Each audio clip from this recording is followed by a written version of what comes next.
première chose, bonne année à tous, bonne année 2015. J'espère que cette année vous pourrez réaliser tout ce que vous voulez, tous vos rêves, que vous pourrez acheter tout le maquillage que vous voulez. Même si bon, on est d'accord, on n'achètera jamais tout le maquillage qu'on veut parce que sinon on est dans la merde. En tout cas, tout ce que je vous souhaite, c'est tout le bonheur du monde pour tous vos futurs projets, en amour, en travail, en santé, tout. Je vous souhaite que le pur bonheur au monde. Et donc je reviens avec une vidéo que je n'ai pas tournée depuis des lurettes, mais alors littéralement. C'est une vidéo produit terminé. Et ce n'est pas une vidéo produit terminé, je prends n'importe quoi et tout. C'est une vidéo produit terminé spéciale make-up. Parce que je me suis dit que j'allais garder que le produit make-up cette fois. Et que j'allais vous faire une vidéo terminée, produit terminé que sur des produits de make-up.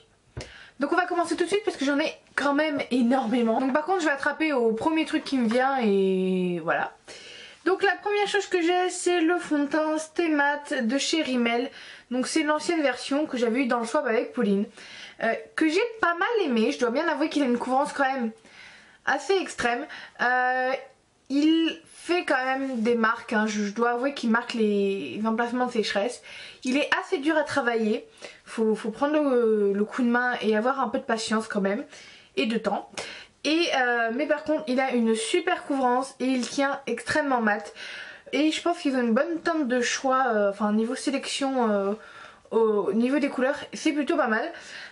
Sachant que moi j'ai la 100 Ivory qui m'allait parfaitement alors que j'ai une peau plutôt blanche et que généralement les produits de drugstore entre guillemets ne me vont pas vraiment au teint parce qu'il n'y a jamais la bonne couleur. Autre produit, heureusement que j'ai attrapé ça parce que on va bien se marrer, c'est là de chez Maybelline, c'est la Dream Fresh Baby crème.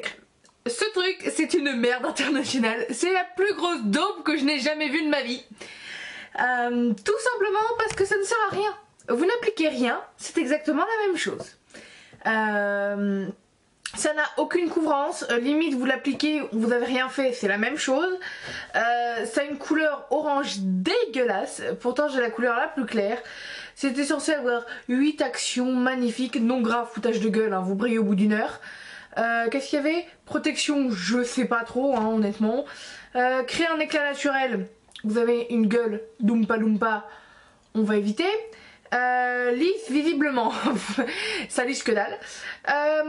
Floute les imperfections, bah c'est à dire que vous en avez pas, ça peut être utile, vous en avez, ça sert à rien d'y aller parce que ça ne floute aucune imperfection. Hydrate toute la journée, je pense que ça peut être à la limite un petit peu hydratant, mais ça marque les endroits de sécheresse. Et magnifie la carnation. Ouais, bref, c'est de la merde. N'achetez pas ça, je vous en supplie. Économisez 10 euros ou 11 euros, je ne sais pas combien ça coûte. Parce que ça coûte dans les 10 euros. Et à ce prix là, vaut mieux s'acheter un bon fond de teint qu'une merde pareille. Après j'ai un fond de teint de chez CoverGirl, c'est des Nature Luxe. Donc celui-là je vous en ai déjà parlé dans mon top de fond de teint. C'est un super fond de teint. Vous avez une tonne de sélection de choix, vous pouvez le trouver sur Amazon, eBay, où est-ce que je l'ai trouvé celui-là, je ne sais plus. Bref, c'est un super fond de teint. Il va pas vous garder mat, je dois bien l'avouer. Faudra remettre de la poudre au cours de la journée parce qu'il n'a pas une action matifiante. Mais c'est un fond de teint liquide soyeux et c'est tout à fait ça. C'est un teint glowy, naturel, je dirais pas ça, mais c'est vraiment sublime sur la peau, je dois bien l'avouer. Et ça couvre tout, c'est à dire que limite vous n'avez pas besoin de rajouter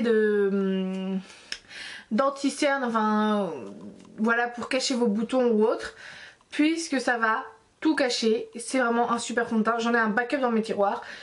Et comme je me force à vider tous mes fonds de teint en ce moment, je ne le sors pas, mais honnêtement c'est très dur parce que c'est vraiment le top du top. Une autre merde internationale, tant qu'on y est. Alors là je pense que je vais me faire appeler Gaston, mais c'est pas grave. C'est un fond de teint de chez Nars, mais ce n'est pas le Nars Sheer Glow. Ne vous inquiétez pas, c'est le Nars Sheer Matte. Ce truc c'est de la merde, en tout cas sur moi, peut-être que sur vous ça a marché, mais 40 € là-dedans, je l'ai coincé là, hein, on va pas se mentir. Ça fait des paquets. La première application déjà c'est assez dur à étaler, ça laisse des traces, peu importe ce que vous utilisez il y a des traces. C'est très mat par contre. S'il y a bien un truc que je dois bien avouer, c'est que c'est très mat. Donc si vous avez la peau très grasse, ça vous tiendra extrêmement mat au cours de la journée. Mais quelle daube! Quelle daube! Ça fait des paquets, ça vire vert bizarre, ça s'oxyde au cours de la journée, dégueulasse. Bah, j'aime pas. En tout cas sur moi ça a pas fonctionné, ça a fait des paquets dégueulasses. Et honnêtement, gardez vos 40 € dans un fond de teint 1000 fois mieux que ça, même si vous avez la peau grasse, parce que le Nars Sheer Matte, j'ai d'ailleurs entendu que ça faisait la même chose avec le Nars Sheer Glow, donc je testerai pas le Nars Sheer Glow, hein. On va éviter de refaire la même connerie qu'on a fait avec le Nars Sheer Matte. Mais par contre, dites-moi si vous, vous l'avez et il vous a plu quand même, parce que après ça, honnêtement, c'est mon avis personnel. Donc voilà.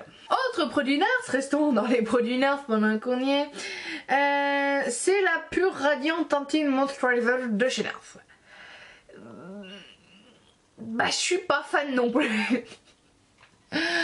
En gros je vais dénigrer tous les produits Nars alors que j'adore ma Nars, je suis désolée hein.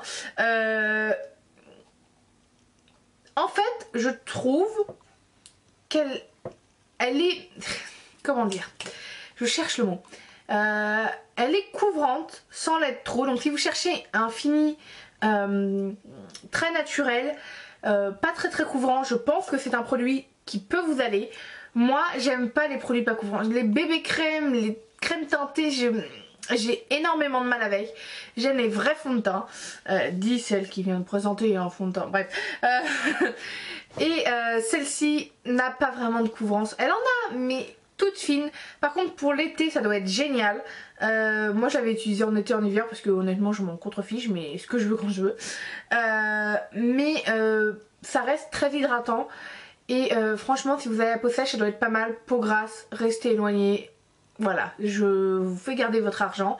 Je dis pas que je la rachèterai pas pourtant alors que j'ai une peau grasse, parce que je trouve qu'en été elle du coup elle hydrate plutôt bien. Mais moi mon vrai problème c'est sa couvrance. Vous devez être en train de vous dire en fait elle déteste tout ce qu'elle a terminé. Non, je ne déteste pas tout ce que j'ai terminé, mais en fond de teint je suis assez compliquée. Donc voilà.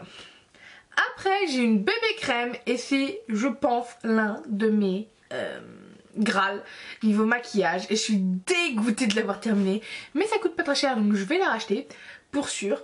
Mais avant j'aimerais bien tester notre fond de teint donc on verra. Parce que j'ai eu... Faut quand même avouer que j'avais par moment 17 fonds de teint ouverts en même temps. J'avoue, c'est pas bien. Donc j'ai décidé que maintenant j'en ouvrirai pas autant. Mais ça va être très compliqué. Pour revenir à nos produits, mon produit c'est la BB Crème Perfect Cover de chez Missha.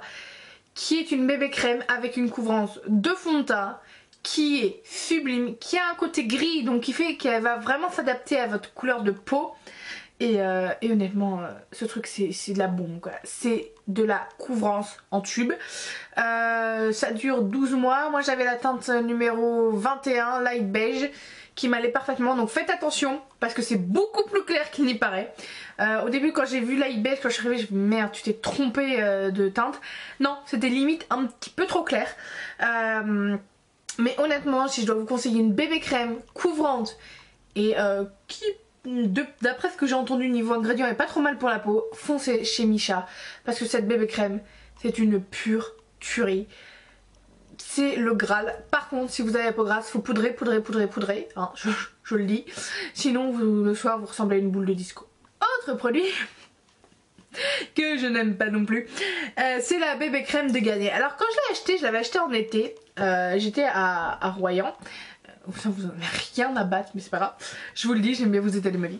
Light Clair, alors Light Clair foutage de gueule, hein, ça serait bien que honnêtement dans les supermarchés les marques revoient leur code couleur, hein, parce que même la plus foncée pour les peaux soi-disant noires, honnêtement je pense que personne de couleur noire ne veut mettre ces merdes sur leur visage, parce que tout le monde va ressembler à un Oompa Loompa et rien qu'avec ça vous ressemblez à un Oompa Loompa. Surtout quand vous êtes très clair de peau, c'est magnifique. Mais je dois avouer que c'est une bonne couvrance plutôt. Tient mat, je suis pas sûre, mais plutôt hydratant pour l'été. Mais par contre, honnêtement, les codes couleurs, ça ne va pas. Donc c'est pour ça que je déteste ce produit, je ne le rachèterai pas. à moins qu'ils améliorent leur code couleur. Autre produit parce que j'attrape au pif, la Mineral Skin Finish de chez MAC que j'ai terminé à mon grand désespoir et que j'adore. Ceci est la meilleure poudre au monde. Elle matifie super bien, elle est couvrante et vous avez un choix de couleur qui est parfait. Donc moi j'avais la Light. Je voulais me la racheter, le truc c'est qu'elle était indispo sur le site, donc vivement qu'elle soit dispo. Autre produit qui est un fond de teint de luxe, et c'est le Vita Lumière Aqua de chez Chanel, que j'aime énormément. C'est un super fond de teint, pourtant il n'a pas une très grande couvrance, et vous allez me dire, mais plutôt t'aimes les grandes couvrances. Mais je sais pas pourquoi, j'aime celui-là. Je trouve que même sa petite couvrance couvre ce qu'il y a à couvrir, même les imperfections. Et bon, il faudra toujours rajouter une petite touche d'anti-cerne, hein, mais c'est pas grave. Et par contre le problème toujours chez les marques de luxe, surtout chez Chanel, c'est les codes couleurs quoi. Parce que moi j'avais la 22 beige rosé, c'est déjà trop foncé alors que c'est la teinte la plus claire en France. Et franchement c'est ce que je leur reproche. Je sais qu'on est en France, je sais qu'Hélène, mon blog de filles, a fait toute une vidéo là-dessus pour expliquer pourquoi on n'avait pas toutes les couleurs. Mais sans déconner, donnez-nous toutes les couleurs quoi. On en a besoin. C'est une folie. Et c'est une base eau comme fond de teint et c'est vraiment quelque chose de lumineux qui va vraiment donner un côté bonne mine à votre peau.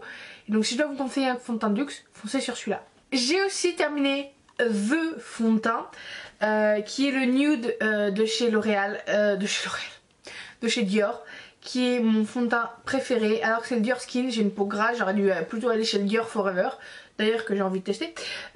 Mais je sais pas pourquoi, la première fois que j'ai testé ce fond de teint, j'en suis tombée amoureuse.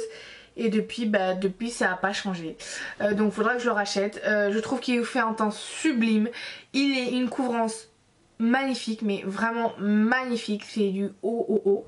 Mais je pense que si vous voulez une légère couvrance, vous pouvez aussi, ça reste modulable. Et honnêtement c'est un fond de teint qui envoie. C'est magnifique. Vous pouvez avoir un teint glowy sublime. Moi je préfère avoir un teint j'aime bien les teints glowy j'avoue, mais plutôt un teint mat. Je préfère glowy avec l'highlighter. Et honnêtement avec beaucoup de poudre il tient très bien tout au long de la journée. Et il ne s'oxyde pas, du moins sur moi il ne s'oxyde pas, donc il reste sublime du matin jusqu'au soir. C'est une bombe. C'est mon fond de teint de luxe préféré. Puis j'ai deux bases à paupières. J'ai la Urban Decay et la Shadow Insurance de Too Faced. La Shadow Insurance de Too Faced j'ai pas trop aimé, je sais pas, j'ai pas trouvé qu'elle avait aussi bien son job que ça. Mais j'ai une paupière assez grasse. La Urban Decay fait très bien son job. C'est pas ma préférée mais c'est celle que j'ai rachetée parce que j'en avais besoin et dans mon Sephora il n'y a que celle-ci. Mais honnêtement celle-ci est très bien, elle fait très bien son job, les fards ressortent. Donc j'ai envie de vous dire, tant qu'elle me tient ma paupière matifiée toute la journée, c'est tout ce que je lui demande. Après j'ai un anti-cerne, donc j'ai une ancienne formule, je crois qu'ils ont reformulé ou le packaging je sais pas quoi, de chez Tarte, c'est le Maracuja Crystallis Concealer. Ce truc est juste dégueulasse. Je sais pas, il est trop dur à appliquer, il se voit trop, il file trop dans les plis. Bref, n'allez pas pour des anti-cernes vers Tarte. Et mon dernier produit terminé, c'est de chez Bare Minerals, c'est la Mineral Veil Powder, que j'adore, que j'avais mis dans mes favoris au mois de novembre je crois. Je crois, mais je ne suis pas sûre.